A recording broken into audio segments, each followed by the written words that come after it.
This channel does not promote any violent, harmful, or illegal activities. All content provided by this channel is meant for an educational purpose only.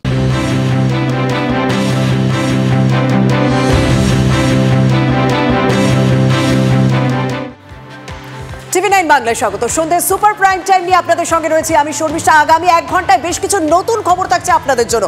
কোনো রকম break নয়, তবে শুধুমাত্র আমি একা না, আমার সঙ্গে থাকছেন আমার দুই সহকর্মী মঞ্জিরা এবং সম্প্রীতি নিউজ রুম এবং নিউজ ডেস্ক থেকে।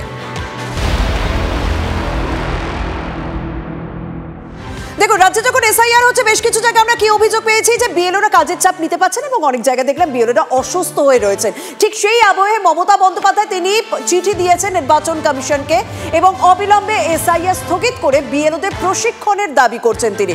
ঠিক কি আর লিখেছেন চিঠিতে জানাবেন আমার সহকর্মী দীক্ষা আমার সঙ্গে রয়েছেন। দীক্ষা, ঠিক কি আবেদন করা হয়েছে নির্বাচন কমিশনের কাছে এই চিঠিতে? দেখো, মুখ্যমন্ত্রী মমতা বন্দ্যোপাধ্যায় বিএলও যে মারা গেছেন, গতকাল আত্মহত্যা করেছেন বলে আমরা জানতে পেরেছিলাম, অভিযোগ উঠেছিল, তখনই এক চ্যানেলে পোস্ট করেছিলেন এবং বলেছিলেন 28 জনের প্রাণ গেল এই এসআইআর প্রয়োগ করতে গিয়ে। আজকে মুখ্যমন্ত্রী জ্ঞানেশ কুমারকে যে চিঠি দিয়েছেন তাতে বেশ কয়েকটি বার্তা তিনি দিয়েছেন। প্রথম বার্তা হচ্ছে অবিলম্বে এই এসআইআর, যেটা সঠিক প্রশিক্ষণ না দিয়ে বিএলওদের নামানো হয়েছে, এর ফলে কিন্তু বিএলওর ওপর চাপ বাড়ছে। পাশাপাশি যে সময়সীমার মধ্যে বিএলওদের পুরো কাজটা করতে বলা হচ্ছে সেই সময়সীমাও খুব অল্প সময়ের মধ্যে। পাশাপাশি এসআইআরের জন্য যে সমস্ত নথি দিতে বলা হয়েছে সেই সমস্ত নথিগুলো সঠিক নয় বলে অনেক সময় নিচ্ছে না বিএলওরা, এবং তার ফলে যেটা হচ্ছে যারা নাগরিক রয়েছেন তাদের বিপদে পড়তে হচ্ছে সেই নথির অভাবের জন্য। প্লাস হচ্ছে এটা একটা দীর্ঘ সময়ের জন্য দরকার এই এসআইআর করতে গেলে, কিন্তু যে সময় বাধা হয়েছে অর্থাৎ এই সময়টা ভীষণ কম। প্রথম থেকে এই দাবি করে এসেছিলেন মুখ্যমন্ত্রী মমতা বন্দ্যোপাধ্যায় যে সময়টা দরকার একটা রাজ্যে এসআইআর হওয়ার জন্য সেই সময়টা যথেষ্ট কম দেওয়া হয়েছে, তাই তিনি এই মুহূর্তে এই এসআইআর প্রক্রিয়া স্থগিত রেখে বিএলওদের প্রশিক্ষণ দেওয়ার কথা বলছেন। কিন্তু রাজ্যের মুখ্য নির্বাচনী আধিকারিক তিনি কি বলছেন একবার শোনা যাক। সেটা তো যেটা আমরা যখন রিপোর্ট পাবো ডিও থেকে আমরা ওটা অ্যাকশন নেব। এটা বন্ধ করে, এটা তো ইসিআই দেখবে না, এটা সিও তো এটা কোনো রোল নেই এর মধ্যে। এসআইআর ডিক্লারেশন ইসিআই পাওয়ার আছে, সিও তো একটা ও আছে, অফিসার আছে, ইসিআই ডাইরেকশন অ্যাপ্লাই করতে হচ্ছে সিও কে ডিও কে, এসব পলিসি ডিসিশন মধ্যে সিও নেই। রাজ্যের মুখ্য নির্বাচনী আধিকারিক মনোজ আগরওয়ালের বক্তব্য শোনালাম। কিন্তু এসআইআর যবে থেকে শুরু হয়েছে তবে থেকেই তো রাজনীতি শুরু হয়ে গেছে, তাই মুখ্যমন্ত্রীর নতুন আবেদনের পরও রাজনীতি হবে। এই মুহূর্তে শাসক বিরোধী তারা কি বলছেন একবার শোনা যাক। মমতা বন্দ্যোপাধ্যায়ের গুমর ফাঁস হয়ে গেছে, এখন তিনি তাই চাইছেন যে এসআইআর স্থগিত করা হবে। স্থগিত হলে কি হবে, এক্সটেন্ড যদি করতে চায় স্বাভাবিকভাবে মমতা বন্দ্যোপাধ্যায় সরকারের টেনিওর পার হয়ে যাবে ভোট করাতে করাতে। তাহলে মমতা বন্দ্যোপাধ্যায়ের জায়গায় রাজ্যপালের শাসনে বা রাজ্যপালের হাতে দিয়ে এই রাজ্যে যদি ভোট হয় বিজেপির তো অন্ততপক্ষে আপত্তি নেই কোনো। চিঠি দেওয়াটা কোনোভাবেই বেঠিক নয়। এতদিন সময় লাগলো কেন? নির্বাচন কমিশন যে আনপ্রিপেয়ার্ড, এবং এটা যে একটা ছেলে মানুষই হচ্ছে, যথাযথভাবে হচ্ছে না। নির্ভুল ভোটার লিস্ট করার জন্য মৃত মানুষের নাম বাদ দিতে হবে, ডাবল এন্ট্রি বাদ দিতে হবে, ভুতুড়ে ভোট বাদ দিতে হবে। এটার জন্য এত কাঠখড় পোড়ানোর দরকার ছিল না। একদিকে সাধারণ যারা নাগরিক তাদের উপর মানসিক চাপ এবং আত্মহত্যার ঘটনা বাড়ছে, অন্যদিকে বিএলওদের উপর যেভাবে চাপ তৈরি করা হচ্ছে, হুমকি দেওয়া হচ্ছে, গ্রেফতার করার কথা বলা হচ্ছে, তাতে বিএলওরাও অসুস্থ হয়ে পড়ছেন, সুইসাইড করছেন। নির্বাচন কমিশনটা যমরাজের দপ্তরে পরিণত হয়েছে। ফলে মাননীয় মুখ্যমন্ত্রী যে চিঠি দিয়েছেন সেটা বাস্তব পরিস্থিতির উপর দাঁড়িয়ে এই পদ্ধতিতে সুষ্ঠুভাবে কোনো কাজ হওয়া সম্ভব নয়। বিএলওদের নিয়ে কথা হচ্ছে। বিএলওরা মানে এর মধ্যেও এই এসআইআর আবহের মধ্যে আরও একজন বিএলও অসুস্থ হয়ে পড়লেন। কোন্নগরের তপতি বিশ্বাস, তিনি চাপ সামলাতে পারেননি, তাই জন্য তার সেরিব্রাল স্ট্রোক হয়েছে। তার স্বামীর অন্তত এমনটাই অভিযোগ। এসডিও তাকে অব্যাহতি দিয়েছেন। এনুমারেশন ফর্ম বিলি করতে গিয়ে অসুস্থ হয়ে পড়েন তিনি এবং চিকিৎসকরা জানান যে সেরিব্রাল স্ট্রোক হয়েছে তার। বিএলওর স্বামী প্রবীর বিশ্বাসের অভিযোগ যে এসআইআর এর ফর্ম বিলি করা, জমা নেওয়া, তার তথ্য অ্যাপে আপলোড করার কাজের চাপ তপতি নিতে পারছিলেন না, নাজেহাল হয়ে পড়েছিলেন তিনি গত কয়েকদিন ধরে। ঘটনার কথা জানাজানি হতেই তপতি বিশ্বাসকে বিএলওর কাজ থেকে অব্যাহতি দেওয়া হয়েছে। অনেকবার বলেছি যে ওরা অসুস্থ, প্রেসক্রিপশনও দেখিয়েছি ওখানে সুপারভাইজারদের, তখন বলার পরে বলছি যে করতেই হবে, এগুলো আমাদের উপরে চাপ, না করলে অ্যারেস্ট হয়ে যাবে, নাহলে আপনার চাকরি চলে যাবে, পয়সা পাবে না, এইভাবে ভয় দেখিয়ে তখন বাধ্য হয়ে তখন করছে। একদম টোটালি এই এসআই এর জন্য হলো এটা, প্রত্যেক চাপ থেকে একদম এত চাপ এবং টেনশন। সবচেয়ে বড় কথা যে স্ক্যান করতে গেলে এতটাই নেটের প্রবলেম হচ্ছে যে সেটা না হলেও টেনশনে পড়ে যাচ্ছে। এখন কনসিয়াস আছেন, আর যেটা ওনার প্রভিশনাল ডায়াগনোসিস এখন যেটা প্রাথমিকভাবে আমরা বুঝতে পারলাম, ওনার সুগার আর ব্লাড প্রেশার কন্ট্রোলে ছিল না। High blood sugar, high blood pressure থাকার জন্য এবং কোনো ধারাবাহিক নিয়মিত চিকিৎসা ওনার চলছিল না, হচ্ছিল না, সেই জন্যে সেরিব্রাল স্ট্রোক হয়েছে। মানসিক চাপের জন্য ডিরেক্টলি হয় না, আনকন্ট্রোল হাই প্রেশার আর হাই সুগার বহুদিন থাকলে সেরিব্রাল স্ট্রোক একটা ইভেন্ট হতেই পারে। সাহেব আমাদের আশ্বাস দিয়েছেন যে কোনো রকম যদি ফার্দার ট্রিটমেন্টের জন্য যদি কোনো কিছু প্রবলেম হয় তো ওনাদের যে সুপারভাইজার আছে তার থ্রু দিয়ে এসডি সাহেবকে জানাতে। ওনার সাথে পার্সোনালি কথা বললাম, উনি আমাদের আশ্বাস দিয়েছেন যে অবভিয়াসলি উনি সেই জায়গাটা দেখে নেবেন। যদি ফার্দার কোনো নিউরো বা অন্য সেগমেন্টে দেখানোর ব্যাপার থাকে বাকিটা ওনারা দেখে নেবেন, এই আশ্বাসটা দিয়েছেন। আর ওনাকে কাজ থেকে বিরতি দিয়েছেন আপাতত, মানে বিএলওর কাছ থেকে। ওনার যতদিন না শরীর ঠিক হচ্ছে এখন রেস্ট নেওয়ার জন্য। একটু আগে এই মঞ্জিরা যে বিষয়টি আপনাদের সামনে তুলে ধরছিল, দিকে দিকে অসুস্থ হয়ে পড়ছেন বিএলওরা। কি বলা হচ্ছে তাদের পরিবারের তরফ থেকে যে অতিরিক্ত কাজের চাপ। রায়গঞ্জে সেখানেও প্রায় একই ধরনের ছবিটা সামনে আসছে। শিক্ষক কৃষ্ণপদ সরকার তিনিও অসুস্থ হয়ে পড়েছেন। গতকাল তিনি রাস্তাতেই অসুস্থ হয়ে পড়েন। বর্তমানে তিনি রায়গঞ্জ মেডিকেলে চিকিৎসাধীন রয়েছেন। তার পরিবারের তরফ থেকেও ঠিক একই অভিযোগ।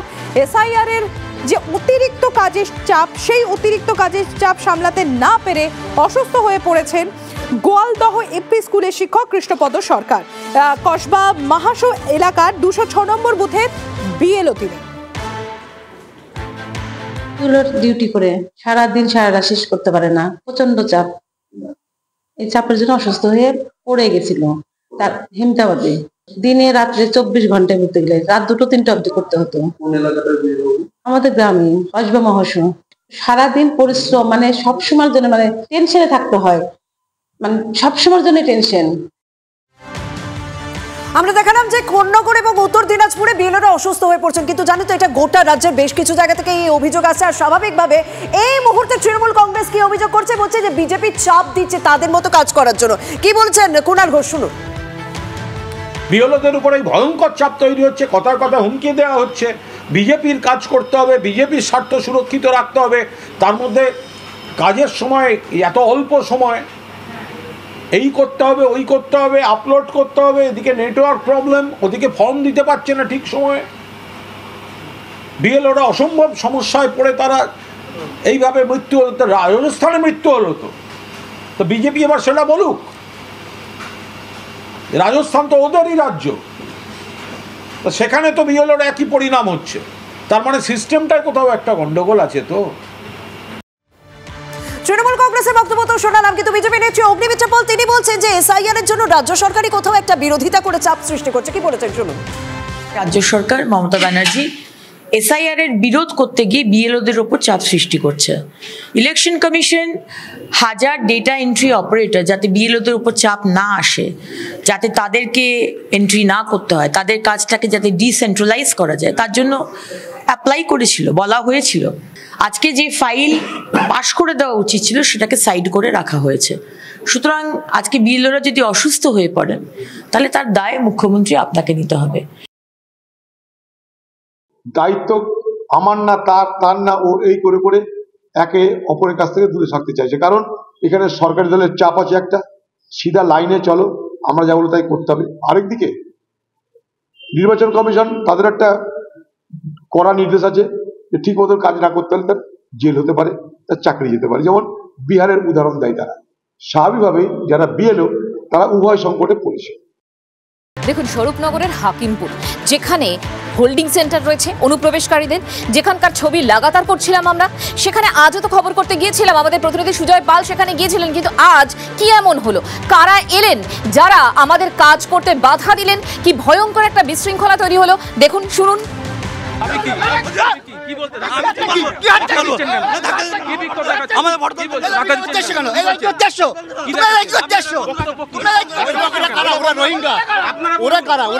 আপনি হাত দেবেন না, আপনি কি বলছেন? এখানে লোকাল লোক না। দাবি কি কি বলতে আমাদের ভোট উদ্দেশ্য কেন এই উদ্দেশ্য তোমরা কি উদ্দেশ্য তোমরা কারা ওরা রোহিঙ্গা ওরা কারা আপনি হাত দেবেন না আপনি কি বলছেন এখানে লোকাল লোক না আপনি কি বলছেন আপনাদের লোক না তো ওরা ওখানকার লোক এখানকার লোক কি বলে তাই বল কি কথা গায়ে হাত দিচ্ছ লোকাল লোক গায়ে হাত দিচ্ছ কেন এখানে তোমরা কি করছো তোমরা বিক্ষোভটা কি তোমরা এখানে কি করছো তোমরা বার করতে না আপনাদের বক্তব্য কি স্থানীয় লোক আপনাদের বক্তব্য বলুন স্থানীয় লোক এগুলো গায়ে হাত দেবেন না এখানে বসবাস গায়ে হাত দেবেন না আপনারা কি বক্তব্য বলুন আমরা এখানে বসবাস করি এরা বাইরের লোক এই বর্ডার সম্বন্ধে এরা কিছুই জানে না তো এখানে আন্দোলন করছে কেন ওরা এটাই তো আমরা যাব প্রশাসনের অভিযোগ কি আপনি ক্যামেরায় বলুন কি বক্তব্য ক্যামেরা বলবো কেন ক্যামেরায় বলুন ক্যামেরায় বলুন ক্যামেরায় মহল্লা গায়ে হাত দেবেন না গায়ে হাত দেবেন না গায়ে হাত দেবেন না কি বক্তব্য বলুন কি বক্তব্য আপনারা কারা কিছু সময় আগেই আমরা দেখলাম কয়েকজন মানুষ তারা স্থানীয় একটি সংগঠনের তরফ থেকে এসে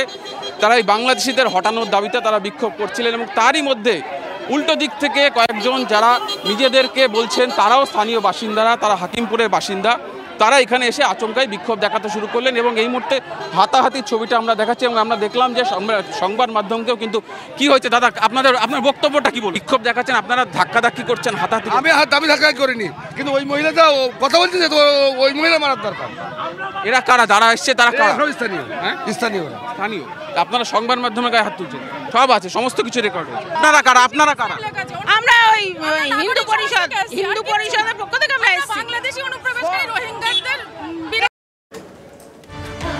দেখলেন ছবিগুলো দেখলেন এত মাতব্বরি কেন এই মাতব্বরি এরা কারা এবং যখন সংবাদ মাধ্যম কাজ করছে তখন কেন এই বাধা দেওয়া এই প্রশ্নগুলো আমরা তুলেছিলাম আর এই ঘটনা সামনে আসার পর কিন্তু রাজনৈতিক তরজাও শুরু হয়ে গিয়েছে বাংলাদেশি দু রকম আছে যারা হিন্দু তারা শরণার্থী ধর্ম বাঁচাতে এসছে আর যারা অবৈধ বাংলাদেশি মুসলিম অনুপ্রবেশকারী ভারতে থাকবে না ভারতীয় মুসলিমরা থাকবে তাদের সঙ্গে আমার কোনো বিরোধ নেই বাংলাদেশি মুসলিম থাকবে না এখানে গড় চক্রবেড়িয়ায় 4 জন ধরা পড়েছিল নৌকা করে তুলে দিয়েছি আমরা সাগর হয়ে পালিয়ে যাক আমরা এখানে রাখতে দেব না আমার খাওয়ার বিদেশিকে খেতে দেব না আমার জমি বিদেশিকে নিতে দেব না আমার বোনকে আমার কন্যাকে বিদেশিদের হাতে তুলে দেব না স্থানীয় তৃণমূল কংগ্রেসের পঞ্চায়েতের সদস্য সে হামলায় জড়িত শুধু তাই নয় সেখানে বিশ্ব হিন্দু পরিষদের তরফ থেকে একটি বিক্ষোভের কর্মসূচি ছিল ডক্টর সূর্য ব্যানার্জি তিনি মারধরের শিকার হয়েছে যারা নিজেরাই ক্যামেরার সামনে বলছে যে আমাদের বাড়ি সাতক্ষীরাতে আমাদের বাড়ি অমুক জায়গায় আমি তৃণমূল কংগ্রেসের তমুক নেতাকে 5,000 টাকা ঘুষ দিয়ে কে বলছে আমি 10,000 টাকা দিয়ে আমি এখানে এসেছি ভোটার কার্ড বানিয়েছি কে বলছে আমি 2বার ভোট দিয়েছি কে বলছে আমি 3বার ভোট দিয়েছি তো রাজ্য সরকারের লজ্জার বিষয় সংবিধানের শপথ নিয়ে আমাদের মুখ্যমন্ত্রী তো সংবিধানকে ছিঁড়ে ফেলেছেন কিন্তু সংবিধান তো রক্ষা করতে পারছেন না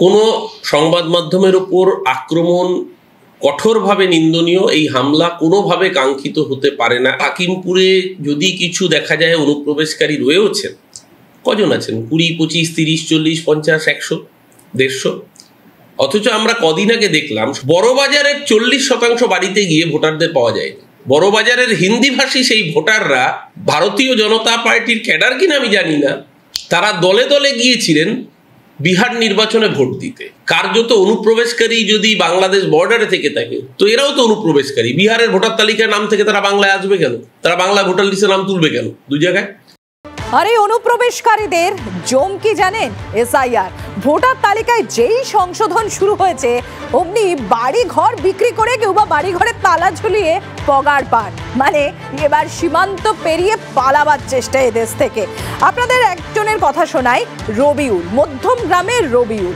15 বছর আগে এদেশে এসেছিল এসে রীতিমতো নথিপত্র বানিয়ে ফেলেছে ঘর বাড়িও করে ফেলেছে তার সঙ্গে উপভোগ করেছে সমস্ত ধরনের সরকারি সুযোগ সুবিধাই ধরুন যেমন লক্ষ্মীর ভান্ডার আর এখানেই প্রশ্ন উঠছে কিভাবে ভারতীয় পরিচয়পত্র বানালো এই অনুপ্রবেশকারী কাদের মদতে সরকারি প্রকল্পের সুবিধাভোগী এরা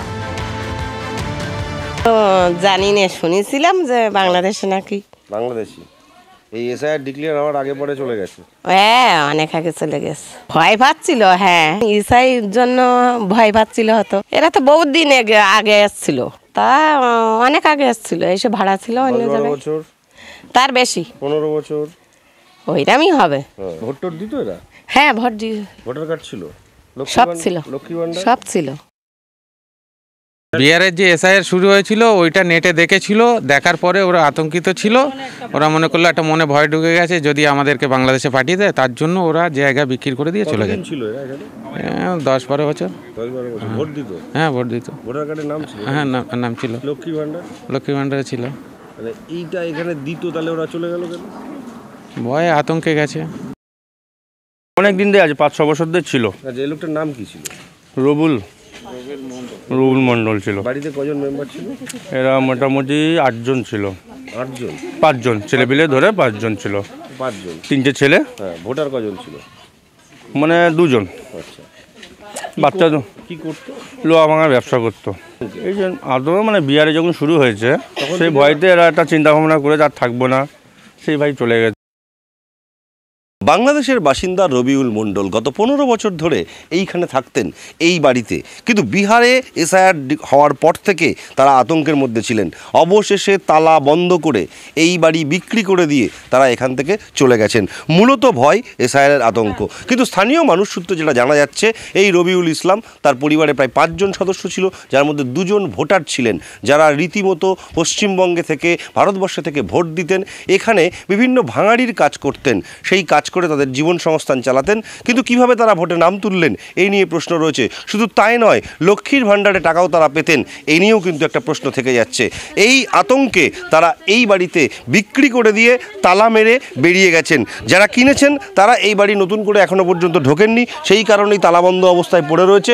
স্বাভাবিকভাবেই আবারও প্রশ্ন উঠছে মধ্যমগ্রামের 1 নম্বর ওয়ার্ডের মোল্লাপাড়া, যেখানে রবিউল মণ্ডল বাংলাদেশি 15 বছর ধরে এখানে থাকতেন, বাড়ি বিক্রি করে চলে গেছেন। ভোটার লিস্টে নাম ছিল, লক্ষ্মীর ভাণ্ডারে টাকা পেতেন তারা চলে গেছেন এই 1 নম্বর ওয়ার্ড থেকে। টিভি 9 বাংলার জন্য সুকান্ত মণ্ডলের সঙ্গে দীপঙ্কর দাসের রিপোর্ট, উত্তর 24 পরগনা। এরকম একটা পরিবারের সদস্যদের সঙ্গেও আমাদের কথা হয়েছে, যে পরিবারের সদস্যরা ছেলের চিকিৎসা করার জন্য 20 বছর আগে এসেছিলেন, কিন্তু তারপর আর বাংলাদেশে ফিরে যাননি। দীর্ঘদিন ধরে তারা এখানেই থেকে গিয়েছেন এবং প্রশাসনের কোনো রকম নজর ছিল না কিভাবে 20 বছর ধরে কোনো রকম নথিপত্র ছাড়া তারা এই বাংলায় থেকে গেল। কেন নজর ছিল না স্থানীয় প্রশাসনের? বিশেষ করে সবথেকে বড় প্রশ্ন, কাদের মদতে সুখে বাস করে গিয়েছে ডানকুনিতে এই পরিবারের সদস্যরা? দৃষ্টিহীন। কবে এসেছিল ছেলে? আমরা অনেক দিন এসেছি। কতদিন? 20 বছর। 20 বছর ভারতে? তাহলে তো আপনার ভোটার কার্ড, আধার কার্ড আছে? আমাদের কিচ্ছু নেই। লক্ষ্মীর ভান্ডার কিচ্ছু নেই আমাদের। কেন দেয়নি? আমাদের ডকুমেন্টস না থাকলে কি করে দেবে? ডকুমেন্টস না থাকলে লক্ষ্মী ভান্ডার আবার কে দেবে? আপনার জন্ম কোথায়? আমার জন্ম বাংলাদেশে। আমার চোখের ডাক্তার দেখানোর জন্য এখানে আসা হয়েছিল। 20 বছর ধরে আছেন বলছেন? হ্যাঁ। 20 বছর ধরে আপনার ছেলে রয়েছেন চোখের ডাক্তার দেখাতে? আমরা এসেছিলাম, ডাক্তার দেখাইছি, এই ডাক্তার ওই ডাক্তার পাল্টাপাল্টি করে বয়তে 20 বছর লেগে গেছে। হ্যাঁ, তা সুরাইয়ার যেতে পারিনি, বয়সে এখন বর্ডার খুলে দিয়েছে, তাই বাড়ি যাচ্ছে। 20 বছর ধরে এই ডাক্তার ও ডাক্তার হচ্ছে? ডাক্তার দেখাইছে আর এই জায়গায় এমনি থাকছিল, ওর বাবা কাজ করছিল। কি কাজ করে? ও যখন যা পায়, জোগাড়ের কাজ, রঙের কাজ, জোগাড়ের রঙের। কোথায় সেটা? ডানকুনি। আপনার ডানকুনিতে থাকতেন? কি বাড়ি ভাড়া নাকি? না, ভাড়া বাড়ি থাকতাম। এখানে 20 বছর আগে আসছিলেন কি করে? সুরাই এসেছিল, লোক যেরকম আছে আমরা এরকম এসেছিলাম। দালাল ধরে? হ্যাঁ। 20 বছর তো নিশ্চয়ই অনেকবার বাংলাদেশ গেছে? আমরা যাইনি। কেন? আত্মীয় স্বজন আছে তো? আছে, একবার গেছিলাম, চলে এসেছিলাম। কি করে গেলেন, কি করে আসলেন? ওইরকমই গেছি, এসছি, আর বলতে পারছি। দালাল ধরে বর্ডার পার করে? আচ্ছা দিদি, এখানে আপনার রেশন কার্ড হয়েছিল? কোনো কার্ডই নেই আমাদের। কেউ করে দেয়নি? আবেদন করেছিলেন? না, আমরা কি করতে করবো? আমরা বাংলাদেশের লোক, বাংলাদেশ ফিরত যাওয়ার কার্ড করে কি করবো? অসুস্থ হলে হাসপাতালে যেতেন না? হ্যাঁ, হাসপাতাল তেমনি ওষুধ আনতাম, কিনে খেতাম। তখন আপনার ওখানে তো নাম লিখতে হতো? তার নাম লিখছি। অদ্ভুত দাবি। 20 বছর ধরে বলছেন ভারতে রয়েছে, ছেলের চোখের সমস্যার জন্য ডাক্তার দেখাতে এসেছিলেন নাকি 20 বছর ধরে। 20 বছর ধরে এই ডাক্তার ওই ডাক্তার ঘুরেও ডাক্তার পাওয়া যায়নি, ফলে এই দেশেই থেকে গিয়েছেন এবং তাদের দাবি তাদের কোনো ভারতীয় নাগরিকত্বের পরিচয় নেই। এবং শুনেন, দালাল ধরে এসেছেন, দালাল ধরে বেশ কয়েকবার বাংলাদেশ গেছেন, এই বাংলায় 20 বছর ধরে থেকেছেন এবং 20 বছর ধরে এই বাংলায় খেয়েছেন। এবং আমাদের রাজ্যের বেশ কিছু জায়গায় আমরা অভিযোগ শুনি, তারা সরকারি প্রকল্পের সুবিধা পাচ্ছে না, তারা রাজ্যে কাজ পাচ্ছে না, তারা বাইরের রাজ্যে যেতে বাধ্য হন। এবং সেই সময় আপনাদের একটা খবর দেখাবো, যারা বাংলাদেশিরা এসে আমার রাজ্যে টুকটাক বেশ কাজ করে গেছে, দীর্ঘদিন ধরে এই বাংলাতে তারা খেয়ে গিয়েছে, কিন্তু কেউ কিচ্ছু টের পাননি। জাঁকিয়ে বসেছিল এই বাংলাদেশিরা। এসআইআর এর গুতো এই মুহূর্তে তারা ফিরে যেতে বাধ্য হচ্ছেন। কিন্তু সব থেকে বড় প্রশ্ন, বারবার যে প্রশ্ন উঠছে যে স্থানীয় প্রশাসন কিচ্ছু জানতো না, এখন এসআইআর এর গুতোয় সবার নজরে পড়ছে আর হোল্ডিং ক্যাম্পে সবাইকে দেখা যাচ্ছে। এখানে সিনাফার থাকতাম। এখানে কি করতেন? ময়লার কাজ করতাম। আচ্ছা, এখানে আপনি আধার কার্ড, ভোটার কার্ড, ওসব কোনো কার্ড নেই আমার। বানিয়েছিলেন? না। ভোট দিয়েছিলেন? না। ভোট দেননি? না। আচ্ছা, সরকারি সুযোগ সুবিধা পেতেন? না। চলে যাচ্ছেন কেন?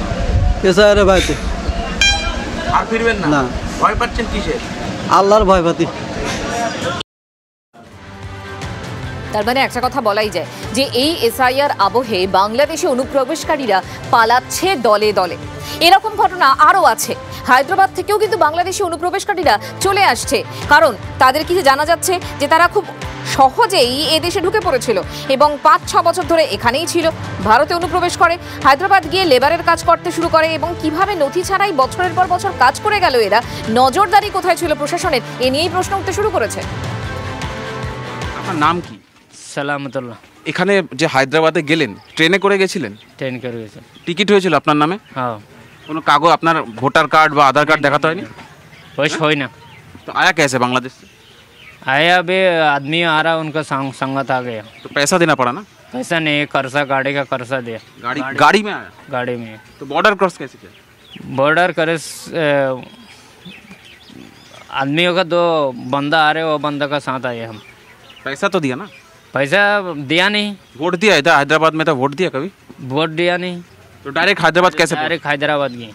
एजेंट था कोई? एजेंट से परिचय हुआ था? हैदराबाद में उसको काम आपको किसने दिलाया? दिलाया नहीं, उधर मुसलमान है, वो उनको घर का लेबर का काम है, वो लेबर का काम किया, सीमेंट का काम। 5-6 साल होता। तो 5-6 साल में तो बांग्लादेश भी लौटे होंगे? एक बार भी नहीं गए? नहीं गए। बीवी बच्चे कहाँ पर है? बीवी बच्चा इधर है। तो उन लोग के साथ, वो तो हैदराबाद में ही था आपके साथ? जी हाँ, मेरा साथ है। अभी इधर का सरकार नहीं रह सकते, बाहर का आदमियों बोल के हम चले जा रहे हैं। চাইলেই এদেশে চলে আসা যায়, যদিও এসআইআর আবহে এই মুহূর্তে কিন্তু পালাচ্ছে তারা। কি বলছে বিজেপি? সুকান্ত মজুমদারের বক্তব্য। গুমর ফাঁস হয়ে যাওয়া, যত এসআইআর হবে মমতা বন্দ্যোপাধ্যায়ের মুখোশটা পুরো খুলে যাবে। এবং আমরা যে কথাটা বারবার বলে আসছি বছরের পর বছর ধরে, মানুষ হয়তো অনেকটা বিশ্বাস করতেন না, হয়তো বলতেন মমতা যেরকম করতে পারে যে পশ্চিমবঙ্গকে পশ্চিম বাংলাদেশ বানানোর যে পরিকল্পনা, সেই পরিকল্পনা চলছে এবং মমতা বন্দ্যোপাধ্যায়ের জ্ঞাতসারেই চলছে। এবং মমতা বন্দ্যোপাধ্যায় তার পুরো পার্টির ইকোসিস্টেম দেশদ্রোহিতার কাজ করছে। এসআইআর চলছে আর এসআইআর আবহের মধ্যেই ধৃত 28 জন বাংলাদেশি মৎস্যজীবী, নামখানা থেকে তাদেরকে গ্রেফতার করা হয়েছে এবং যেটা জানা যাচ্ছে 28 জন মৎস্যজীবী তারা আন্তর্জাতিক জলসীমা লঙ্ঘন করে এবং এরা প্রত্যেকেই কক্সবাজারের বাসিন্দা। আপনাদের খেয়াল থাকবে পরপর 3 দিন, এই নিয়ে পরপর 3 দিন 3টি বাংলাদেশি ট্রলার এবং 79 জন বাংলাদেশিকে গ্রেফতার করা হয়েছিল এবং আজ আবার ওই 28 জনকে গ্রেফতারি, যারা এই আন্তর্জাতিক জলসীমা লঙ্ঘন করেছে। हमने टोटल 28 बांग्लादेशियों को पकड़ा है। ये हमारे IMBL इंडियन वाटर्स में हमारे 5 kilometre inside Indian waters fishing करते हुए पाए गए थे। इनके पास इनके फिशिंग बोट्स के डॉक्यूमेंट्स हैं, बट इनके पास इनके खुद के कोई आइडेंटिटी कार्ड नहीं है, कोई लाइसेंस नहीं है, कोई परमिट नहीं है। ये वहाँ पे फिशिंग कर रहे थे, हमें फिशिंग करते हुए देखे गए और ये फिर भागने लगे वहाँ से। सारे लोग नेट छोड़ के भागने लगे। বাংলাদেশি অনুপ্রবেশকারীদের পালানোর হিড়িক বাড়ছে আর তাই সীমান্ত এলাকায় ভিড় বাড়ছে, নজরদারি প্রয়োজন। আর তাই নজরদারি করার জন্য বিএসএফ এর ইস্টার্ন কমান্ডোকে ইতিমধ্যেই নির্দেশ দিয়েছে স্বরাষ্ট্র মন্ত্রক। এ নিয়ে আমরা কথা বলবো। আমাদের সঙ্গে রয়েছেন সায়ন্ত ভট্টাচার্য, আমাদের প্রতিনিধি। সায়ন্ত, কি নির্দেশ দেওয়া হয়েছে, কি পরিস্থিতি এই মুহূর্তে? দেখো, দক্ষিণবঙ্গ ফ্রন্টিয়ারের অন্তর্গত যে সীমান্তবর্তী অংশগুলো রয়েছে সেখানেই কিন্তু এই বাংলাদেশি অনুপ্রবেশকারীদের ভিড় বা বাংলাদেশ থেকে যারা এই ভূখণ্ড, ভারতের ভূখণ্ডে চলে এসেছিল তাদের আবার ফিরে যাওয়ার ভিড়টা বাড়ছে। আর বিষয়টি নজর রেখেছে স্বরাষ্ট্র মন্ত্রক, আর সেই কারণে কোনো রকম যাতে বিশৃঙ্খলা না হয়, পরিস্থিতি হাতের নাগালে না বেরিয়ে যায়, তার জন্য বিএসএফ এর ইস্টার্ন কমান্ডে যেমন সতর্ক থাকার নির্দেশ দিয়েছে, তেমনই এই সতর্কতা পেয়ে ইতিমধ্যে বিএসএফ এর সাউথ বেঙ্গল ফ্রন্টিয়ারের আইজি অনিশ প্রসাদ নিজে বিএসএফ এর চপারে করে এরিয়াল সার্ভে করতে বেরিয়েছেন। গত 2 দিন তিনি এরিয়া সার্ভে করছেন, গোটা এলাকা ঘুরে বেড়াচ্ছেন। এমনকি যে কমান্ডে মূলত ভিড় দেখা যাচ্ছে সেই কমান্ডগুলো নেমে তিনি সেখানকার বিএসএফ আধিকারিকদের সঙ্গে বৈঠক করছেন, যাতে কোনোভাবে অরক্ষিত যে অংশগুলো রয়েছে এই সুযোগে কেউ ভেতরে ভারতের ভূখণ্ডে ফের চলে না আসতে পারে। একই সঙ্গে কোনো উগ্র যে মৌলবাদী সংগঠনগুলি রয়েছে সেগুলো যাতে অরক্ষিত সীমান্ত দিয়ে ভারতীয় ভূখণ্ডে প্রবেশ করে কোনো নাশকতা না করতে পারে সে ব্যাপারে সতর্ক করেছে তিনি এবং নজরদারি বাড়ানোর নির্দেশ দিয়েছেন। ধন্যবাদ তোমাকে। বাসন্তীর দিকে নজর রাখবো আপনাদের। বাসন্তীতে সেখানে বিএলও বদলের দাবি করছেন গ্রামবাসী এবং সেই নিয়ে তারা বিক্ষোভ দেখাচ্ছেন, কারণ বাসন্তীতে সেখানের বিএলও তিনি অমলেন্দু দে স্কুলের প্রধান শিক্ষক, তিনি 206 নম্বর বুথের দায়িত্বপ্রাপ্ত বিএলও। যেটা বিক্ষোভ স্থানীয় বাসিন্দাদের যে বিএলও না আসাতে এসআইআর এর ফর্ম তারা জমা দিতে পারছেন না এবং যে কারণে এই ভরতগড় পঞ্চায়েতের শিবগঞ্জ বাজারে রাস্তা অবরোধ করেন তারা। তার সঙ্গে ছিলেন তৃণমূল কংগ্রেসের কর্মীরাও, আর তাকে বদলের দাবিতে এদিন সোচ্চার হন। ঘটনাস্থলে আসেন জয়েন্ট বিডিও এবং অন্যান্য নির্বাচনের সঙ্গে যুক্ত আধিকারিকরাও। 24 ঘন্টার মধ্যে 18 ঘন্টা মদ খেয়ে বাড়িতে পড়ে থাকে। ফর্ম আমাদের পার্টির যারা বিএলএ 2 আছে সহযোগিতা করে ফর্মগুলো বাড়িতে বাড়িতে পৌঁছানো হয়েছে। তারপরে ফর্ম ফিল আপ করার পরে মানুষ ব্যাগে করে নিয়ে ঘুরছে রাস্তাঘাটে, তাকে ফোন করছে, সে ফোন কোনো মতে রিসিভ করে না, সে বাড়িতে বসে অন্য মানুষের ফর্ম ফিল আপ করছে এবং পয়সাও নিচ্ছে। আমার কাছে এরকম খবর আছে। আমাদের বাড়িতে কে কারে যাচ্ছে শুধু কাগজটা কোনো রকম দিয়ে চলে এসেছে সব। তাহলে মুখ্য সূক্ষ্ম মানুষের ফর্মটা কে ফিল আপ করবে? ফর্ম ফিল আপ করে দেয়নি। হ্যাঁ আমরা করেছি, হয়তো কোনো লোকের তো করেছি, কারণ তো করেছি একটা ভুল হচ্ছে, আবার ছুটে গিয়ে ফর্ম ফিল আপ করে যে আবার সেটাকে ফিল আপ করতে হবে। 200 টাকা করে ফর্ম করে ফটো তুলে জেনেস করে ফর্মগুলো ফটোগুলো সব ঘরে রয়েছে। আসতে বলছি আসে না, বাজারের টাকা আসেনি না। সেদিন মাছ আলু সিদ্ধ ভাত খেয়েছি, এই সব ধরে নিয়ে কি বলছে আসে না, নেবো সময় হলে নেবো, আমাদের যখন তখন নেবো, আমাদের সময় হলে তখন নেবো, এখন কেন নেবো? এবার আপনাদেরকে যে খবর দেখাবো সে যেন একেবারেই উলট পুরাণ। জীবিত কিন্তু সরকারের খাতায় মৃত এবং সেই কারণে এসআইআর এর জন্য যে এনুমারেশন ফর্ম প্রয়োজন সেই ফর্মও আসেনি। হাইকোর্টের দ্বারস্থ গোপালগঞ্জের বাসিন্দা, অভিযোগ একই নামের এক তৃণমূল কর্মী মামলাকারীর মেয়ের নামে ভুয়ো ডেথ সার্টিফিকেট দিয়ে আবেদন করে সরকারি সুবিধা নিয়েছেন, ফলে আসেনি এসআইআর এর ফর্ম। ইস্যু করা ডেথ সার্টিফিকেট বাতিল করে পুরনো ভোটার কার্ড সহ বাকি নথি চালু করার নির্দেশ দিল বিচারপতি কৃষ্ণা রাওয়ের বেঞ্চ। আজকে মুখ্যমন্ত্রীর নির্বাচন কমিশনারকে তিনি চিঠি লিখেছেন এসআইআর নিয়ে এবং পরিকল্পনাহীনভাবে এসআইআর চলছে বলে অভিযোগ তার। এদিকে শোভনদেব চট্টোপাধ্যায় তিনি বলছেন যে সিইসি তিনি ঘুষ নিয়েছেন, এমনই অভিযোগ। তার মেরুদণ্ড নেই, নিজের 2 আত্মীয়কে উচ্চ পদে বসিয়েছিলেন সিইসি। কমিশনার শিরদাঁড়া বিক্রি করে দিলে কি করে হবে? নির্বাচন কমিশনকে কাঠগড়ায় তুলে তোপ দেখেছেন কৃষিমন্ত্রী শোভনদেব চট্টোপাধ্যায়। আবার তার পাল্টা অর্জুন সিং এর বক্তব্য, সুপ্রিম কোর্টে যান, প্রমাণ দেখান।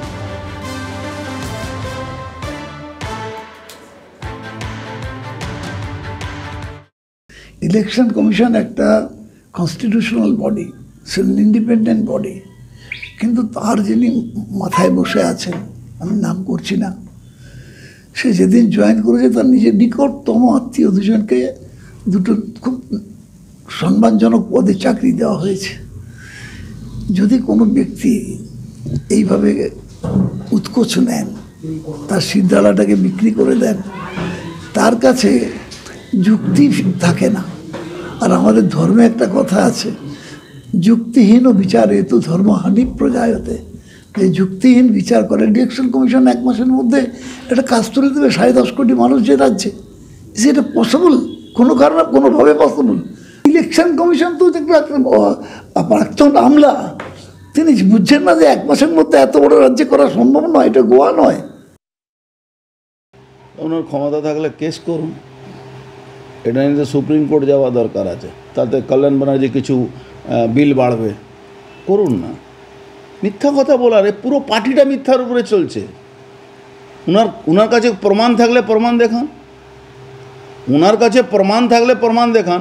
আমি একটা প্রমাণ দেখাবো, যা ওনার রোজগার ছিল আজকে উনি কয়েক হাজার কোটি টাকা মালিক হয়েছেন, বললেন এটা প্রমাণ দেখাতে পারি আমি। এই শোভনদেব চট্টোপাধ্যায় বড় বড় কথা বলছেন ইলেকশন কমিশনের উপরে, তাহলে উনি এটা নিয়ে যাচ্ছেন না কেন কোর্টে? আর এবার বনগাঁয় নজর রাখতেই হচ্ছে, কারণ বনগাঁ পুরসভার 6 তৃণমূল কাউন্সিলর আক্রান্ত হয়েছে। 6 তৃণমূল কাউন্সিলরের বাড়িতে হামলা হয়েছে, কোথাও গুলি, কোথাও বোমাবাজির অভিযোগ সামনে আসছে। পুর প্রধান গোপাল শেঠের বিরুদ্ধে অনাস্থায় না, তাহলে কি অনাস্থায় সই না করাতেই এই 6 জন কাউন্সিলরের বাড়িতে এভাবে হামলা? আসুন আমাদের রিপোর্টার দীপঙ্করের সঙ্গে কথা বলবো এই মুহূর্তে সরাসরি। দীপঙ্কর, মানে শুধু সই না করার কারণে এই কি হামলা, এখন অবধি কি তথ্য সামনে এলো? দেখো, এমনটাই বলছেন যে কাউন্সিলরদের বাড়িতে হামলা হয়েছে। তারা কিন্তু স্পষ্ট করে বলছেন বিশ্বজিৎ দাসের সঙ্গে যখন গতকাল মিটিং থেকে তারা সই না করে বেরিয়ে এসেছিলেন, তখন বিশ্বজিৎ দাস নাকি তাদেরকে হুমকি দিয়েছিলেন যে দেখে নেবেন, এবং রাত্রিবেলা তাদের বাড়িতে হামলা হয়। স্বাভাবিকভাবে এটার সঙ্গে এটা একটা কো-রিলেশন রয়েছে, এটা তারা মনে করছেন, এবং একই সঙ্গে তার বিরুদ্ধে প্রতিবাদ জানাতে আজকে দফায় দফায় তারা থানা থেকে যান এসডিও অফিসে, এবং পরবর্তীতে শেষ পর্যায়ে এসপি বনগাঁর কাছে গেছিলেন বিক্ষোভ দেখাতে বা ডেপুটেশন দিতে। সেখানে গিয়ে তারা এসপির সঙ্গে কথা বলার সুযোগ পাননি, এবং শেষমেশ তারা যেটা বলছেন, আজও তারা আতঙ্ক নিয়ে বাড়ি যাচ্ছেন, কারণ সারাদিন বাড়ির বাইরে ছিলেন, এবং রাত্রিরে গতকাল যেহেতু আক্রান্ত হয়েছেন, হামলা হয়েছে তাদের বাড়িতে, এবং সিরিয়ালি হয়েছে, 8:30টায় একটা বাড়িতে হয়েছে, 9:30টায় একটা বাড়িতে হয়েছে, এইভাবে রাত্রি 4টে পর্যন্ত এই হামলা চলেছে। তো স্বাভাবিকভাবে তারা আজকেও কিছু হতে পারেন এরকম একটা আশঙ্কা করছেন, সেই জায়গা থেকে আতঙ্কগ্রস্ত হয়ে পড়েন। এসডিওর কাছে গেছিলেন তারা এর নিরাপত্তার জন্য, এসডিও পাঠিয়েছিলেন এসপি বনগাঁর কাছে, কিন্তু এসপি বনগাঁ তাদের সঙ্গে দেখা করেননি, তাতে আরও বেশি তারা আতঙ্কগ্রস্ত হয়ে পড়েন। এই আতঙ্ক নিয়ে তারা বাড়ি ফিরেছেন। কিন্তু এক্ষেত্রে একটা বিষয় উল্লেখযোগ্য, সেটা হচ্ছে তৃণমূল কংগ্রেসের অন্তর্কলহ সামনে চলে আসছে, ভালো রকম অন্তর্কলহ রয়েছে। একেবারে পরিষ্কার দীপঙ্কর, এক্ষেত্রে মানে শাসক দলের কোন্দলটা একেবারে সবার সামনে চলে এলো। এক্ষেত্রে কাউন্সিলরের বক্তব্য আমাদের কাছে এসে পৌঁছেছে, শুনবো কি বলেছে। না, আতঙ্ক বা ভয় লাগার কিছু নেই এখানে। আমরা কালকে যে সিদ্ধান্তটা নিয়েছি, হয়তো সেই সিদ্ধান্তটা ওনাদের মনোপুত হয়নি। আমাদের জেলার সভাপতি আমাদেরকে ডেকেছিলেন, সেখানে আমাদের যে চেয়ারম্যান গোপাল শেঠের বিরুদ্ধে একটা অনাস্থা পেপারে সই করার জন্য আমাদেরকে বলেছিলেন, কিন্তু আমরা সেই অনাস্থা পেপারে সই করিনি। হয়তো তার পরিপ্রেক্ষিতেই এটা আমাদের বাড়ি কালকে রাত্রিবেলা যে ঘটনাটা ঘটেছে, ওটার পরিপ্রেক্ষিতেই হয়তো এটা করেছে। আমাদের সেফ সিকিউরিটি নেই, আমরা ওয়ার্ডের মানুষকে কি করে সেফ সিকিউরিটি দেব? না, আতঙ্ক বা ভয় লাগার কিছু নেই এখানে। আমরা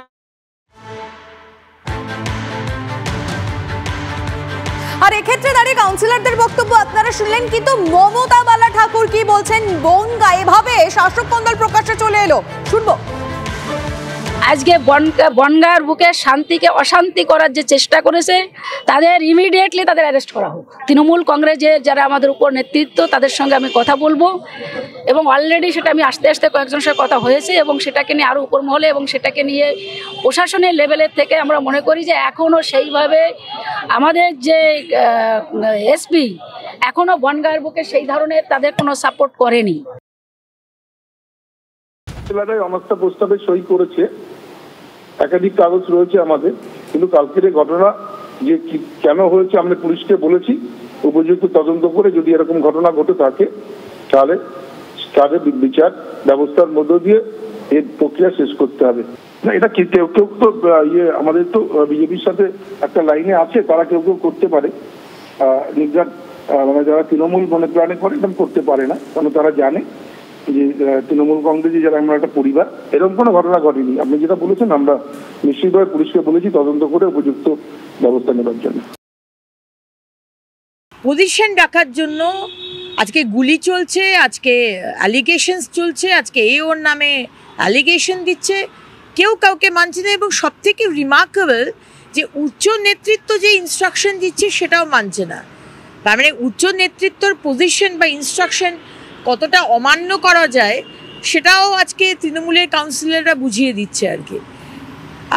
চেয়ারম্যানকে বলা হচ্ছে আপনি পজিশন ছাড়ুন, চেয়ার ছাড়ুন, চেয়ারম্যানও শুনবে না, আর কাউন্সিলরদের যেটা বলা হচ্ছে সেটাও শুনবে, সবাই রাজা। এখানে কোনো ল অ্যান্ড অর্ডার নেই, আমরা তো বারবার বলে এসেছি। এই বনগাঁ পুরসভা বিষয়টা দলের শৃঙ্খলা রক্ষা কমিটির কাছে ইতিমধ্যেই বিবেচনাধীন, কারণ একটি নির্দিষ্ট নির্দেশ দলের পক্ষ থেকে দেওয়া হয়েছে। সেই নির্দেশ কেন পালিত হয়নি, অন্যথা হলে তার পিছনে কি কারণ, পুরোটাই যেহেতু শৃঙ্খলা রক্ষা কমিটি পর্যালোচনা করে দেখছে, তাই অ্যাডভান্স মন্তব্য করব না, কিন্তু এইটুকু বলতে পারি দল এই বিষয়টাকে খুব কঠোরভাবে দেখছে। আরও একটা নজির আপনাদের দেখায়, যেখানে শাসক কোন্দল তীব্রভাবে প্রকাশ্যে এসেছে। সেটা হচ্ছে সিউড়ি। বীরভূমে বারবার শাসক কোন্দল প্রকাশ্যে এসেছে, নানা খবর হয়েছে, কিন্তু আজ যেটা হয়েছে সেটা আপনাদের আমরা সকাল থেকে দেখাচ্ছি। ব্যাপক মারপিট হয়েছে। সাংসদ গিয়েছিলেন এসআইআর এর সহায়তা যে ক্যাম্প করা হয়েছে তৃণমূলে, সেখানে কাজ খতিয়ে দেখতে, আর তার সামনেই তারই দলের লোকজন তারা মারপিট করলেন, বেধড়ক মারধর করা হয়েছে। সাংসদের এসআইআর ক্যাম্প পরিদর্শন ঘিরেই তুমুল উত্তেজনা। অঞ্চল সভাপতির গাড়িতে চেপে এলাকা ছাড়েন শতাব্দী। বিশাল পুলিশ বাহিনী যায় সেখানকার পরিস্থিতি সামাল দিতে।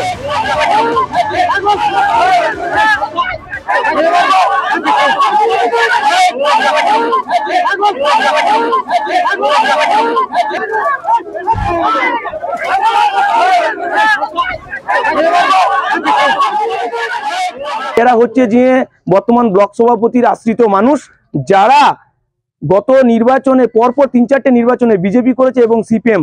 আজকে দিনে দাঁড়িয়ে যে BLA 2 নিযুক্ত হয়েছে, যে ছেলেটি বক্তব্য থামিয়ে দিচ্ছিল সেই ছেলেটি বর্তমানে সিপিএম এর BLA 2, এবং যারা মারধর করলো তাদের মধ্যে একজন বিজেপির BLA 2। অর্থাৎ বিজেপিটা টোটাল ওখানে যেয়ে প্রকৃত তৃণমূল কংগ্রেস কর্মী যারা, তাদেরকে দারুণভাবে মারধর করেছে, গাড়ি ভাঙচুর করেছে। রক্তাক্ত অবস্থায় আমরা হাসপাতালে ভর্তি করতে পেরেছি। আপাতত একজন, যে ছেলেটা বললো এসআইআর কথা বলুন, তার খবর নিলে সে কে? না, সে সিপিএম এর BLA 2। দ্বিতীয়ত, যে মহিলাটি গাড়ির সামনে পড়ছিল তার ভিডিও তুমি আমার থেকে নিয়ে নিও। প্রত্যেকটা মিটিংয়ে বিজেপির সঙ্গে দাঁড়িয়ে আছে, বিজেপির মিটিংয়ে ধ্রুব শাহের সঙ্গে দাঁড়িয়ে আছে, বিজেপি মিটিংয়ে ও আর ওর ছেলে আছে, তার মানে সে আমাদের দলের নয়। আর একজন ছিল সে বিজেপি BLA 2। তো এরা যদি ক্যাওয়াস করে তো সেখানে তো ঝামেলা হবেই, তো হওয়ারই ছিল, হয়েছে। গোষ্ঠীদ্বন্দ্ব হলেও তো গোষ্ঠীদ্বন্দ্ব তো থাকবেই, আছেই। গোষ্ঠীদ্বন্দ্বের সঙ্গে এই লোকগুলো তো যুক্ত। দেখুন, সাংসদ শতাব্দী রায় তিনি বলছেন গোষ্ঠী কোন্দল সেটা আছে এবং থাকবেও, কিন্তু আবার কোনোভাবে তিনি বিজেপি আর সিপিএম এর দিকেও দায় ঠেলছেন আজকের ঘটনার। কুণাল ঘোষের প্রতিক্রিয়া আমরা নিয়েছিলাম এরপর, তিনি কি বলছেন শুনুন। যা দেখা যাচ্ছে সেটা ঠিক নয়, আর যেটা ঠিক সেটা দেখা যাচ্ছে না। মানবাভিমানের বিষয় হয়তো আছে, কিন্তু সেটা সাংগঠনিক যে বিষয়, মূল বিষয়টা হলো যে তৃণমূল পরিবার এক এবং ঐক্যবদ্ধ, এবং তার সঙ্গে আর একটা মূল বিষয় হলো যে সাংগঠনিক যে রদবদলজনিত যে প্রশ্নগুলি, সেখানে মূলত কোনো উত্তর এই বিষয়ে আমরা প্রকাশ্যে বাইরে দিচ্ছি না। এটা দল, শীর্ষ নেতৃত্ব, জেলা নেতৃত্বের সঙ্গে সমন্বয় রেখে গোটা বিষয়টা দেখছে। তৃণমূল কংগ্রেস বিজেপির ভূত দেখছে। রাত্রেবেলায় শতাব্দী দিদিমণি ঘুমিয়ে আর বিছানায় লাফিয়ে উঠছেন, বিজেপির ভূত দেখছেন। ভূত দেখে লাভ নাই দিদিমণি। যারা পায় আর যারা পায় না, যারা খায় আর যারা খায় না, তাদের লড়াই। খেলা হবে স্লোগান দিয়েছিলেন, খেলার জন্য আপনারা প্রস্তুত। আপনারা গোলকিপারটা মজবুত করুন, তাহলে সেম সাইড গোল হওয়ার সম্ভাবনা বেশি। আমরা ভারতীয় জনতা পার্টি গোল দেওয়ার জন্য জার্সি পরে মাঠে নেমে পড়েছি। এইবারে আপনারা ঠিক করুন কি কতগুলো গোল খাবেন। আবারও বিস্ফোরক তমলুকে তৃণমূল কাউন্সিলর পার্থসারথী মাইতি। শুধুমাত্র পুরসভার চেয়ারম্যান বদল নিয়েই তার ক্ষোভ নেই, তিনি আবার নিদান দিচ্ছেন ভোটে যদি দলের ফল খারাপ হয় তাহলে আইপ্যাককে গাছে বেঁধে পেটানো হবে, এমন নিদান দিচ্ছেন তিনি। কনিষ্ক রয়েছেন আমাদের সঙ্গে। কনিষ্ক, আবারও সোচ্চার পার্থসারথী মাইতি। দেখো, একদমই সম্প্রীতি, তুমি জানোই বিগত দিনেও বেশ কয়েকবার দলের বিরুদ্ধে মুখ খুলে বিপাকে ফেলেছেন পূর্ব মেদিনীপুর অর্থাৎ শুভেন্দুর জেলায় শাসককে বিপাকে ফেলতে একা পার্থসারথী যথেষ্ট, এমনটাই কিন্তু মনে করছেন তৃণমূল নেতৃত্বরাই। তার কারণ দলের বিরুদ্ধে দল যেসব পদক্ষেপ নিচ্ছে পূর্ব মেদিনীপুরে বা তমলুক সাংগঠনিক জেলায়, সেই সব পদক্ষেপে প্রতি পদে পদেই কিন্তু তিনি প্রশ্ন তুলছেন। সাম্প্রতিক তমলুক পৌরসভার যে চেয়ারম্যান বদল হলো, সেই নির্দেশিকা রাজ্য থেকে এসেছে এবং সেখানেই আইপ্যাক স্থানীয় স্তরে নেতাদের কাছ থেকে টাকা খেয়ে জেলা সভাপতি সহ একাধিক নেতৃত্বদের কাছ থেকে টাকা খেয়েছেন এবং টাকা খেয়েই এই রিপোর্টটা দিয়েছেন, যার ভিত্তিতে দল চিন্তা ভাবনা করেছে যে অস্থায়ী রূপে এই চঞ্চল খাড়াকে চেয়ারম্যান রূপে বসানো যায়। আর সেখানেই যদি ভবিষ্যতে অর্থাৎ 26-এর যে নির্বাচন আসছে, গ্রাসরুট লেভেলে যেসব রিপোর্ট এই ভোট কুশলী সংস্থার তারা যেসব তথ্য সংগ্রহ করে দিচ্ছে, সেটা পুরোপুরি টাকার বিনিময়, যে কারণে ফল যদি খারাপ হয় সেখানে নেতৃত্ব গাছে বেঁধে পেটানোর নিদান। ধন্যবাদ কনিষ্ক। আইপ্যাক যদি রেজাল্ট খারাপ হয়, তার ভালো হলে দায়িত্ব তো ওনাকে সবাই সাধুবাদ জানাবে, খারাপ হলে তাহলে ওনার দায়িত্ব নিতে হবে। এই জায়গায় বলা চলবে না তখন যে তৃণমূল কংগ্রেসের এই নেতা ভোট দেয়নি, ওই নেতা ভোট দেয়নি, এইসব নোংরামি শুনবো না আমরা। তুমি টাকার বিনিময়ে এসেছো বাবা, টাকার তোমাকে জেতাতে হবে। কিভাবে জেতাবে আমাদের কথা তো শোনো নি, আমাদের কথা না শুনেই তুমি একটা দুর্নীতিগ্রস্ত লোককে চেয়ারম্যান করেছো। তোমার মনে হয়েছে ওই লোকটা ভালো, তাহলে খারাপ হলে তুমি দায়িত্ব নাও, তোমার দায়িত্ব নিতে হবে। তুমি কিভাবে কোথা থেকে নেবে সে আমার দেখার দরকার নেই, বা আমাদের কর্মীদের কাছে আমি আবেদন, যেখানে দেখবেন সেখানে বেঁধে রাখুন। টাকাতে কাজ চলছে, এইভাবে তৃণমূল দল চলতো না। একমাত্র উনি ওনার চঞ্চল খানার সাথে ওনার ছবি, এখান থেকে মাল দিবে। এই প্রসঙ্গে আমার বলার কোনো জায়গাই নেই, এতটা বলার মতো এ প্রসঙ্গে কোনো উত্তর দেওয়ার মতো আমার কোনো অতটা ধৃষ্টতাও নেই। যিনি বলেছেন উনি ওটার উত্তর দিতে পারবেন, আর যদি কিছু বলার থাকে সেটা দলের পক্ষ থেকেই তার উত্তর দেবে বলেই আমার মনে হয়। এটা আমার ইখতিয়ারও নয়, আর এই প্রসঙ্গে মন্তব্য করারও আমার ইখতিয়ার নেই। আইপ্যাক তো বুথে বুথে ভোট করান না, বুথে বুথে ভোট করান তৃণমূল কংগ্রেসের কর্মীরা। তাই ভোটের রেজাল্ট খারাপ হলে আইপ্যাককে কাছে বেঁধে মারার যে নিদান, সেই নিদান দল একদমই অনুমোদন করে না। দলের সঙ্গে এই কথার কোনো সম্পর্ক নেই। এটা পুরোপুরি পার্থসারথী মাইতির ব্যক্তিগত কথা, এবং এই কথা না বলাটাই বাঞ্ছনীয়। বারংবার বলা সত্ত্বেও উনি শুনছেন না, এটাই না বলা সবথেকে বাঞ্ছনীয়। আর টাকা দিয়ে যে পথ পাওয়া যায়, উনি যে অভিযোগ করছেন, উনি রাজ্যের সহসভাপতি, উনি কাকে কত টাকা দিয়ে পথ পেয়েছেন? হ্যাঁ, বেঁধে পেটানোর কথা বলেছে তো কয়েকজন, এই দাওয়াই দিয়েছে। আমাদের অসুবিধা নেই, পেটালে পেটাক না আইপ্যাকের লোকেদেরকে, আমরা দেখবো অসুবিধা কী আছে। চরম আওয়াজ শুনবো আমরাও গুড় বাতাসা খাওয়ার যদি একটু প্রসাদ টোসাদ পাই আমরা দেখবো। ভোটের আগে বাসন্তীতে তৃণমূলের কোন্দল প্রকাশ্যে চলে এলো। তৃণমূল বিধায়কের নামে পোস্টার করেছে, বিক্ষোভ দেখাচ্ছেন দলেরই একাংশ। একেবারে রাস্তায় নেমে বিক্ষোভ। বিধায়ক শ্যামল মণ্ডলের দেখা মেলে না, অভিযোগ দলেরই একাংশে। বিধায়ককে বয়কটের দাবি করছেন তারা। বছর ধরে উনি তো এলাকায় মোটে আসেনি, আমাদের সঙ্গে কোনো যোগাযোগ করেনি, এই এলাকায় কোনো উন্নয়নমূলক কাজও করেনি। এই যে এসআইআর চলছে, মানুষ বিভ্রান্তে ছুটছে যে মানুষের পাশে দাঁড়াবে, তাও কোনো দিন আসেনি। তাই জন্য আমরা এমএলএ শ্যামল মণ্ডলকে বয়কট করি। আমরা চাই না ওকে। আমরা সবাই তৃণমূল কর্মী, এবং আমরা ব্যাপক হারে ওনাকে ভোট দিয়ে জয়লাভ করিয়েছিলাম। তারপর থেকে আমরা একবারও ওনাকে দেখা পাইনি। আমরা ভোট দেবো না। আমরা আমাদের অঞ্চল থেকে 15 থেকে 16 হাজার যে ভোটটা আমরা লিড করি, সেটা টোটাল আমরা বয়কট করব। 18 ভাগের বিষয়টি আমার নজরে এসেছে। যারা এই বিষয়টি ফেসবুকে যে পোস্ট করেছিল, সে অলরেডি ভুলবশত এটা করেছে, এবং এটা সে প্রত্যাহারও করে নিয়েছে। সমস্যা মিটে গেছে।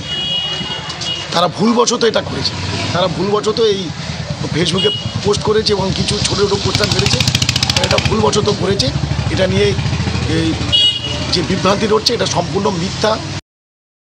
বিধায়ক তার যতটুকুনি এমএলএ ফান্ডের টাকা বা বিভিন্ন দপ্তরের টাকা, বাসন্তীতে অনেক জিপিতে কাজ হয়েছে, ঠিক আছে। বিধায়কের কাছ থেকে আমি নিজেও ওই পোস্টার দেখার পরে খোঁজ নিয়েছি। উনি আমার কাছে কিছু কাজের ছবি বা কিছু পাঠিয়েছে যে এই প্রপোজালগুলো ওখানে দেওয়া হয়েছে এবং সেগুলো সম্পন্ন হয়েছে। তো আমার যেটা মনে হয়, যদি আরও কিছু কাজ বা কিছু যদি প্রয়োজন থাকে, দলকে বলা সব থেকে ভালো, কারণ আমরা তো সবাই দলের অনুগত। সামনে নির্বাচন, আর নির্বাচনের ঠিক আগে আবার বিজেপি অভিযোগ করছে উত্তরবঙ্গে বঞ্চনা হচ্ছে। সুকান্ত মজুমদার তিনি বলছেন আরও বরাদ্দ বাড়ানো প্রয়োজন উত্তরবঙ্গের জন্য, এবং কেন্দ্রীয় যে প্রকল্প রয়েছে সেগুলোতে বাধা না হতেও আবেদন করেছেন। আর এই নিয়ে তৃণমূলের পাল্টাকি বক্তব্য যে বিজেপির রাজনৈতিক জমি সেখানে আলগা হয়ে গিয়েছে, সেই জন্যেই উত্তরবঙ্গের বঞ্চনাকে ইস্যু করছে বিজেপি। নর্থ বেঙ্গল আসলে নট বেঙ্গল। মাননীয় মুখ্যমন্ত্রী এই জায়গা থেকে উত্তরবঙ্গের মানুষের কথা ভেবে, বাজেট তো মানুষের জন্য তৈরি হয়, 18% মানুষের কথা ভাবুন। প্রায় 19% মানুষ, প্রায় 18.35% জিওগ্রাফিক্যাল এরিয়া, ভৌগোলিক এরিয়া, সেই অঞ্চলের মানুষের কথা ভেবে বাজেট বরাদ্দ আপনি বাড়ান। নাহলে পরে যতই আপনি চা বাগানে গিয়ে চায়ের টকরি পিঠে নিয়ে আপনি চা পাতা তুলুন আর গান করুন, আপনার কথা কিন্তু উত্তরবঙ্গের মানুষ শুনবে না। আর নিজেরা যখন পারছেন না, কমসে কম স্পিড ব্রেকার হয়ে দাঁড়াবেন না, কেন্দ্র সরকারের প্রকল্পগুলোতে সহযোগিতা করুন, তাতে বাধা দেবেন না। পরিবারকে যদি আপনি অসম্মান করেন সুকান্ত বাবু, আপনি 26-এ তার জবাব পেয়ে যাবেন। কিন্তু আমি এই মুহূর্তে বলবো, আপনি তাদের বাড়ি যাচ্ছেন না কেন? কিসের জন্য যাচ্ছেন না?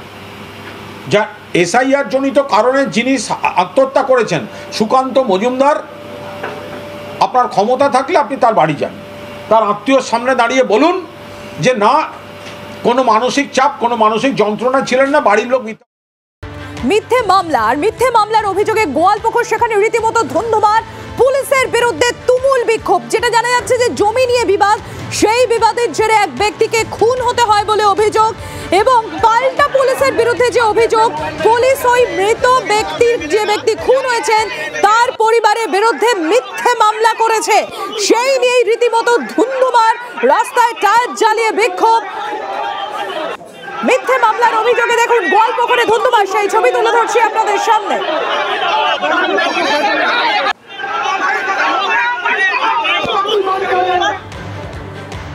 যাদবপুর ক্যাম্পাসে নজর রাখি, তার কারণ সেখানে যে ভোটের বাদ্যি বেজে গিয়েছে। দেখুন, এমনিতেই অভ্যন্তরীণ অভিযোগ একটা রয়েছে, কমিটিতে গবেষক প্রতিনিধি পাঠানোর ভোট 27শে নভেম্বর 2300 জন ভোট দেবে। ইতিমধ্যেই ক্যাম্পাসে প্রচার শুরু করেছে বামপন্থী গবেষক প্রার্থীরা। তবে নির্বাচনে অস্বচ্ছতার অভিযোগ তুলে প্রার্থী দেওয়া থেকে বিরত তৃণমূল।